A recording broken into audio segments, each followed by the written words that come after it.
ఛందస్సులు 3 వేదంలో అనేక ఛందస్సులు ఉన్నాయి. ఛందస్సులు అనేక ఉన్నాయి, 3 ఉన్నాయి. 3 ఉంటే 3లో ఏంటంటే ముందర వాడు ఏం చెప్పాడంటే జగతీ ఛందస్సు, త్రిష్టం ఛందస్సు, గాయత్రి ఛందస్సు. గాయత్రి త్రిష్టం జగతి. జగతీ ఛందస్సు 14 జగతి, 14 అక్షరాలు జగతి. ఇవి ఎట్లా ఉన్నాయి? భక్ష్య రూపంలో ఉన్నాయి. వేదంలో ఒక అనువాదం అది చెప్పేసి గాయత్రి చెప్పి గుర్తిస్తాను. పక్షులు అయితే జగతి ఛందస్సు 14 జగతి, 13 చెప్పింది. ఏం చెప్పింది? మనం జగతి ఛందస్సు 14 అక్షరాలు అయితే మరి ఒక అక్షరం ఆవిడ వెడగొట్టుకుని ఎందుకు చెప్పింది ఈ మాట? సోమం తీసుకురావచ్చు. యజ్ఞం చేయాలంటే సోమయాగం చేయాలంటే సోమం అంతరిక్ష దేవతలో ఈ సోమ అంతరిక్ష లోకంలో ఉంది కలిగింది. మరి ఇక్కడ లేకపోతే ఇప్పుడు మా సోమయాగాలని ఏమవుతుంది? ఏం జరగట్లేదా? కాదు. దాని వాళ్ళ ఆపస్తంభుల వాళ్ళు ఏం చేయాలంటే సోమయాగం, సోమతీగ బదులు వారు ఇంకో తీగ చెప్పి ఆ సదృశం ఉంది కాబట్టి ఇది సోమతీగ అని ఆపస్తంభుల వారు నిర్ణయించారు. ఆ ప్రకారం సోమయాగాలు జరుగుతున్నాయి. కానీ అసలు సోమం అంతరిక్ష దేవతలో ఈ సోమ. ఈ మాట చెప్పామనుకోండి భక్తులు అంటే అసలు సమాధానం కాదుగా అని కూడా అనేస్తారు. అన్ని విషయాలు తెలుసుకోవాలి కానీ భక్తులు వారే చెప్పారు సోమయాగం ఇది కాదు అది కాదు 2 మాటలు చెప్పారు అనమాకండి. అనుగ్రహించడం కోసం చెప్పే మాటలు కొన్ని ఇందాక చెప్పుకున్నాం. మనం ఇక్కడ రాని వాళ్ళు ఎలా చదివిస్తారంటే చెప్పుకున్నాం. అలాగే ఉంటుంది విషయం. ఇక్కడ రాని వాడికి చదివించరా వాడికి రామానుగ్రహం లేదని మనం ఏమన్నా నిర్ణయిస్తామా ఇక్కడికి వచ్చిన వాళ్ళ? అలాగే కాబట్టి అక్కడ అంతరిక్ష దేవతలో ఈ సమాజంతో ఈ జగదీశుల ఇక్కడికి వెళ్ళి ఏం చేసిందయ్యా అంటే సోమం పట్టరావారి నుంచి వెళ్తే ఆవిడ చేతకాక ఒక అక్షరం పోయి 14 అక్షరాల్లో ఒక అక్షరం పోయి 13 అక్షరాలతో తిరిగి వచ్చింది ఆవిడ. 13 జగతి, 12 జగతి, 2 అక్షరాలు పోయినాయి. 12 అక్షరాలు. ఆ తర్వాత త్రిష్టం ఛందస్సు ఏం చేసింది? ఇది బయలుదేరి త్రిష్టం ఛందస్సు బయలుదేరి త్రిష్టం ఛందస్సు ఎన్ని అక్షరాలు అంటే వాడు చెప్పాడు 11 త్రిష్టువు అని మామూలు. 13 అక్షరాలతో వెళ్ళి 2 పోయి 11 మిగిలింది. ఇకపోతే గాయత్రి వెళ్ళింది. అంటే నేను సంక్షిప్తంగా చెబుతున్నాను, ఇంకా దీని గురించి 2 గంటలు చెప్పాలి అర్థం. గాయత్రి ఛందస్సు ఏం చేసిందంటే వెళ్ళి వాళ్ళిద్దరూ విడిచిపెట్టినటువంటి 2 అంటే మామూలుగా ఏంటంటే చతురక్షర గాయత్రి. ఆ మాట తెలియాలి అందరికీ. చతురక్షర గాయత్రి. ఈ చతురక్షర గాయత్రి యొక్క గొప్పతనం ఏమిటంటే చాలా విశేషం మాట. ఇది ఏం చేసిందంటే ఆ 2 అక్షరాలు జగతి 2, త్రిష్టపు 2, ఆ 4 సోమం తీసుకొచ్చింది గాయత్రి. ఇప్పుడు మన కలతరాలు ఏం సరిపోవు. ఎంతసేపటికి విని ఆనందించి కళ్ళమ్మడ బాష్పాలు కారుతూ ఉండడం తప్పితే ఒకే చేతితో కొట్టినా రాకుండా కొడితే ఏమన్నా గాయత్రి వారికి పలుకుతుందా పెడుతుంది. కానీ ఆనందంతో చెప్పడం. అందువల్ల గాయత్రి ఛందస్సు చతురక్షరాలు 4 తీసుకుని సోమం తీసుకొచ్చిన తర్వాత అష్టాక్షరా గాయత్రి అయింది. గాయత్రి ఎప్పుడైనా అష్టాక్షరాయింది. అయితే ఇది ఛందస్సు విషయమే. గాయత్రి మంత్రం అనకూడదు, సవితృ మంత్రం అనాలి. సవితృ మంత్రం అనాలి. సవితృ మంత్రార్థానికి నాకు ఏదైనా అవకాశం ఉంటే మళ్ళీ చెప్తాను. దీని పేరు సవితృ మంత్రం, ఛందస్సు గాయత్రి. అందువల్ల ఇక్కడ వచ్చినటువంటి భక్తులందరూ కూడా నా మనస్సులో గాయత్రి, సావిత్రి, సరస్వతి స్వరూపుడు, బ్రహ్మ విష్ణు మహేశ్వర స్వరూపుడు. ఇక నేను ఆడ మొగాన్ని నేనేం చెప్పక్కర్లేదు. ఎందుకంటే తెల్లవారు లేస్తే సంధ్యావనంలో గాయత్రి మావాహయామి, సావిత్రి మావాహయామి, సరస్వతి మావాహయామి ఆవాహన చేసుకుంటూ ఉంటాం. బ్రహ్మ విష్ణు మహేశ్వరం తలుచుకుంటూ ఉంటాం. ఆ స్వరూపులే కనిపించే వాళ్ళందరూ కూడా మరి ఇంకోళ్ళు కనిపించరు. వాళ్ళు ఇక్కడ భక్తిలో ఏం కనిపిస్తోంది నీకంటే నాకు అదే కనిపిస్తోంది చెట్టు మీద అంటాడు తప్పితే నాకు చెట్టు మీద ఆకలి ఎండిపోయింది తినే ఫలాలు కనిపిస్తున్నాయని చెప్పడం. అట్లాగే మనకు కనిపించేది ఏంటంటే భగవత్ స్వరూపులే కనిపిస్తాయి. అందువల్ల సంధ్యావనంలో 2 విషయాలు. ఓం నమో భగవతే వాసుదేవాయ. ఆ వాసుదేవాష్టాక్షరి చాలా గొప్పది. అందువని సర్వభూత నివాసోసి వాసుదేవ నమోస్తుతి. దీంతో మెల్లుగా ఉపసంహాద్యాలు చెబుతున్నాను. ఇంకా చెబుతాన్నారే చెప్పలేదే అని మీరు తర్వాత నేను చెప్తాను మీరు రాసుకోవచ్చు, నేను రాసుకోలేదు. అది తర్వాత ఉండొచ్చు. ఆ అవకాశం భగవంతుడు రాముడు ఎప్పుడు ఇస్తే అప్పుడు నేను చెప్పడానికి సిద్ధం. అందువల్ల మా గురువు అనుగ్రహం వల్ల మాకు కూడా నేను మన సమయం సంతోషంగా గారితో చెప్పాను. వారు చదివి ఇంటికి నాకు ఇచ్చారు. అంటే వారు తీసిన అభిప్రాయం ఏంటంటే వీరు ఘనపాత్ర ఘన చెబుతారు అని వారు పిలిచారు. సరే మనం చెప్పేమంటే 10 మంది ఘనపాత్ర. కానీ మాకు ఇంతటితో పిలిచలేదు.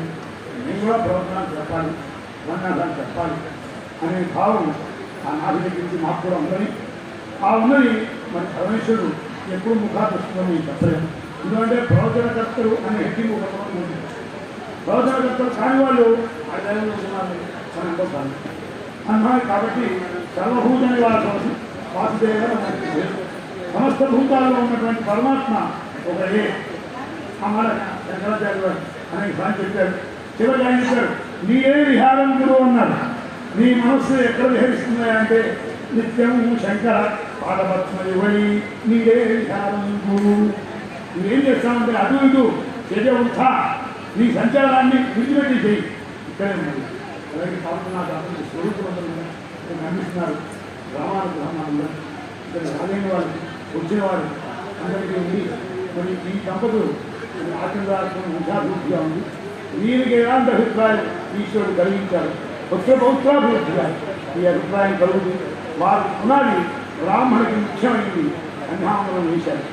ఆ తర్వాత మాబోటి వారు ఇంకా పృథుసూక్తము రాసిన బ్రాహ్మణుడు, పృథుసూక్త శ్రీసూక్త పంచసూక్తాలు ఉపయుక్త మంత్రాలు మా గురువు గారు చెప్పారు. 82 మన్నాలు ధనాంతం చదువుకోవడం లేదు, అందరం చదవలేము. ఉపయుక్త మంత్రాలు 30 మన్నాలు ఉన్నాయి, 32 మన్నాలు ఉన్నాయి. ఆ 32 మన్నాలు నేను లౌక్యులందరికీ కూడా 3 ఏళ్ళో 4 ఏళ్ళో 5 ఏళ్ళో వారి సంస్కారాన్ని బట్టి పాఠం చెప్పి ఇటువంటి రామచంద్రమూర్తి గారి ద్వారా వారు కనుక తలుచుకుంటే సత్య సంకల్పం అవుతుంది. మేము తలుచుకుంటే మేము తలుచుకున్నామని చెబితే ఆ సంకల్పం వృధా అయితే బాగుంటుంది, నవ్వుతారు, పరిహాసంగా ఉంటుంది. అటువంటి వారు సంకల్పిస్తే ఉపయుక్త మంత్రాన్ని బ్రాహ్మణుడు. ఎందుకని వాడు చెప్పాడు, గచ్చన్ వివీనిగా ఉంది సముద్ర మహిళ చెంది అన్నాడు. కాబట్టి రోజు ఒక గంట సేపు జరుగుతుంటే దాన్ని విద్య. కాబట్టి అటువంటి కాలుకారులు చెప్పాలి మనకి. ఆ బ్రహ్మ అంటే ఏంటంటే అర్థం, బ్రహ్మయుద్ధానికి అర్థం అధ్యయనం. బ్రహ్మయుద్ధానికి అర్థం బ్రహ్మ, అందుకనే బ్రహ్మ విద్య అని పేరు.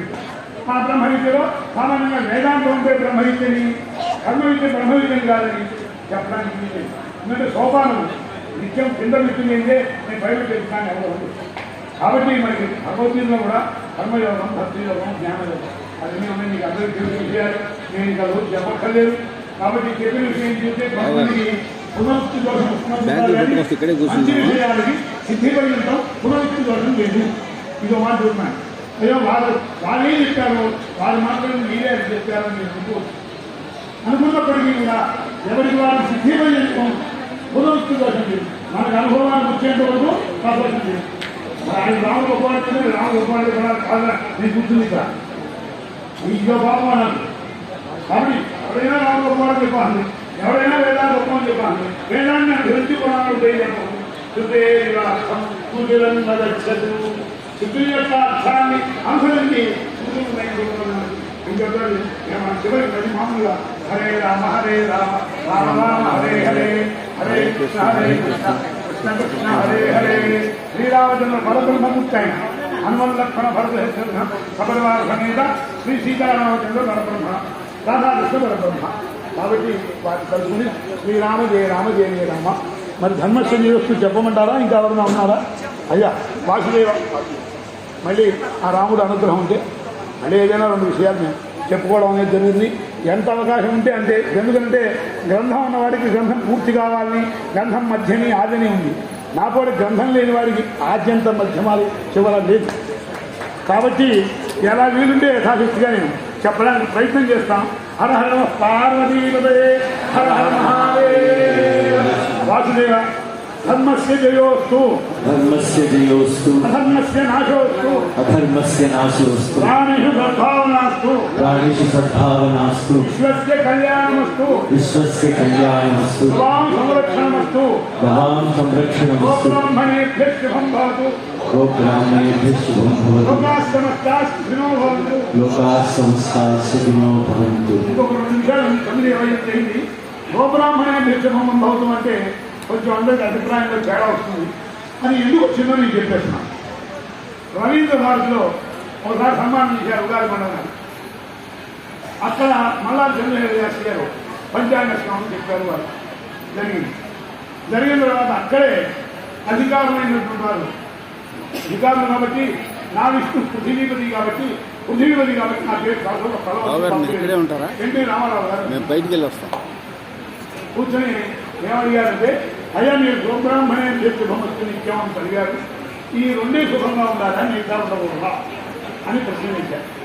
ఆ సమాధానం చెప్పి నేను ఆపుదామని ఆ 2 నిమిషాలు పైకి తీసుకున్నాను. అంటే నేను అన్నాను, అయ్యా మీరు ఒక్క 5 నిమిషాలు అవకాశం ఇచ్చి నేను చూస్తాను. అంటే వారు అన్నారు 5 నిమిషాలని మీకు 10 నిమిషాలు. మరి ఆయన సంస్కారం అని మరి ఇవాళ ఆ పరంపర సంస్కారం ఉందో లేదో నాకు తెలియదు. మరి ఆయన అన్నారు 10 నిమిషాలు నేను ఇస్తానండి. నేనేం చెప్పానంటే మీరు అడిగిన దానికి మొట్టమొదటి సమాధానం గోబ్రాహ్మణే శుభం భవతు అన్నప్పుడు గోవులు బ్రాహ్మణే శుభంగా ఉండాలా అని మీరు ప్రశ్న వేశారు. నాకు అర్థమైంది. ఆ 2 శుభంగా ఉండాలా అని. అలా కనుక అన్నట్లయితే పరమాత్మ చాతుర్వర్ణ్యం మయా సృష్టం అని అంటండి. అప్పుడు దాన్ని కొట్టేసేయాలి. భగవద్గీతలో ఆ శ్లోకాన్ని కొట్టేసేయాలి. నారు పోసిన వాడు నీరు పోస్తాడు. ఎవరైనా చెట్టు పెట్టి అది అభివృద్ధిలో కావాలి వాడనుకుని చెప్తే అది వృక్షమా రాలయా మర్రయా జన్మే పర్వాలేదు ఏదో చెట్టు పెట్టుకుంటాడు. అది విలాసంగా పెట్టుకోవచ్చు వాడు. ఆ వృక్షాన్ని వాడు ఎప్పుడు నాశనం చేస్తారు. అలాగే పరమాత్మ 4 వర్ణములు వాళ్ళు సృజించాలనుకుని ఇద్దరు బాగుండాలి ఇప్పుడు అనుకోలేదు. తల్లిదండ్రులకి సంతానం కలిగితే అందరూ సత్యమూర్తులు దయామూర్తులు గుణమూర్తులు ఉండరు. పిల్లల్ని కంటారు కానీ వాళ్ళ సంస్కారాన్ని తల్లిదండ్రులు కనరు. అయితే కలగకపోతే ఈ పిల్లవాడు నాకు వేసుకొని ఏ తల్లిదండ్రి అయినా అనుకుంటారా? ఏ తల్లిదండ్రి అనుకోండి. ఇంకా అటువంటి వాడు ఎలా బాగుపడతారా అని వాడి మొహం జపం చేసుకుంటాడు. బాగున్న వాడు మొహం జపం చేస్తాడు. దానికి ఉదాహరణ మా గురువు గారు, మా నాన్నగారు. విద్య రానివాడికి విద్య చెప్పాలని మా నాన్నగారు. విద్య వచ్చేవాడికి విద్య చెప్పేది అన్నారు మా నాన్నగారు. ఆ గురువు ఉపదేశం సత్యనారాయణ గారు ఉపదేశం ఏమిటో మా నాన్నగారి మాట రాని వారికి వచ్చేదాకా చెప్పాలి. దండన చేయకుండా చెప్పారు. మా నాన్నగారు ఇంకో పట్టికి దండన చేయకుండా చెప్పారు. మా నాన్నగారు కొన్ని 100 మందికి చెప్పారు, కొన్ని 100 మంది సర్టిఫికెట్ ఇచ్చారు. మా నాన్నగారు ఇప్పుడు 100 సంవత్సరం చాలా మంది ఎందుకు జ్ఞానం అడిగారంటే సర్టిఫికెట్ బాగా ఇచ్చారు. అటువంటి వారు ఏం చేయాలంటే దండన లేకుండా చదువు చెప్పారు. దండన లేదు. ఆయన నుంచి బాగుండేవారు. ఇటువంటి వాడు భగవంతుడు దీన్ని ఎలా తయారు చేస్తాడు అని మా ఎదుర్కొన్నా అనుకున్న కొన్ని లక్షల సార్లు ఉన్నాయి. మమ్మల్ని కొట్లాయి.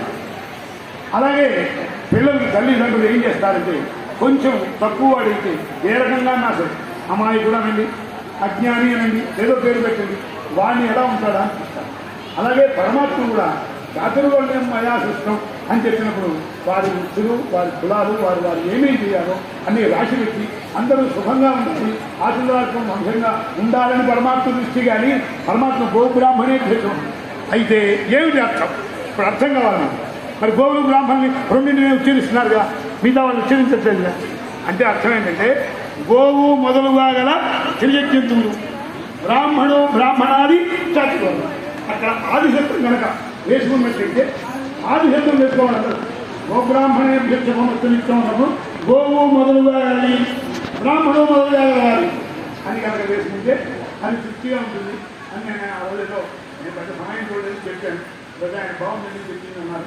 గోబ్రాహ్మణే శుభమస్తు నిత్యం. ఇప్పుడు మనకు కావాలి లోకా సమస్తా సుఖినో భవంతు. అందరూ అండి లోకా సమస్తా సుఖినో భవంతు అన్నారు. అక్కడ గురువులు ఎవరు గురువులు? స్త్రీల గురువులు ఎవరు? పురుషుల గురువులు ఎవరు? అది కూడా మళ్ళీ చెప్పవలసిన విషయం ఉంది. ఏవో చెప్పవలసిన విషయాలు కొన్ని ఉంటే ఇక్కడ కాబట్టి రామచంద్రుడు అంతా ఉన్నాడు కాబట్టి ఇంకోసారి చెప్పిస్తారు. ఇంకోసారి తప్పకుండా అవకాశం. వాసుదేవ ఎందుకంటే ఉన్న కాలం తక్కువ, వచ్చిన భక్తులు ఎక్కువ. అందరికీ నాలాంటి పిచ్చ అభిప్రాయం అందరికీ ఉంటుంది. ఈ పిచ్చో మధ్యో రామచంద్రుడు తెలియాలి. వాసుదేవ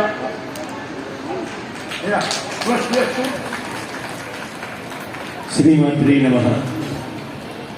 రాముడు నడయాడిన ఈ నేల మీద సాక్షాత్తు సరస్వతీదేవి ఇలాంటి పురుష రూపాన్ని, ఆకారాన్ని ధరించి మన ప్రాంగణంలోకి వచ్చి వేదం గురించి సమయాభావాన్ని ఉపయోగిస్తూనే చెప్పవలసిన విషయాన్ని చాలా స్పష్టంగా తేలిక భాషలో సామాన్యులకు అర్థమయ్యే రీతిలో చెప్పడం, దాన్ని శ్రద్ధగా పక్కన కూర్చున్న వాళ్ళతో మాట్లాడకుండా విన్న వాళ్ళందరూ నిజంగా ధన్యజీవులండి. శ్రీమాత్రే నమః.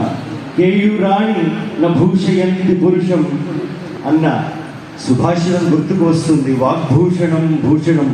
ఇటువంటి ఈ మహనీయులు మన ప్రాంగణంలోకి వచ్చి ఈ మనందరికీ ఇవి వినే అవకాశం కలిగించిన వీరికి కల్వకుర్తి చిత్రనింద స్మారక సేవా సంస్థ సముచిత రీతిన సత్కరించుకోవాలని అభిలషిస్తున్నది. ఈ సత్కారం చేయడానికి బ్రహ్మశ్రీ బుర్రా భాస్కర శర్మ గారిని సాదరంగా వారిని దుశ్శాలువతో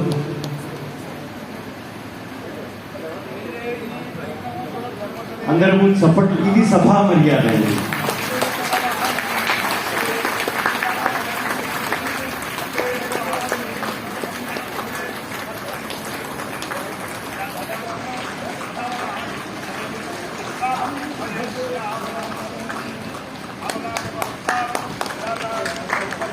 చూడండి, ఇది నేర్చుకోవలసింది.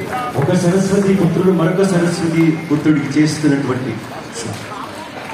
అలాగే వారికి తాంబూలాన్ని కూడా అందజేయచ్చు. ఇదొక చిరు సత్కారం మాత్రమే. గురువు గారు స్వీకరించవలసిందిగా, మీ ఆత్మీయత ఎప్పుడు మా పట్ల ఈ విధంగా ఉండాలని కోరుకుంటూ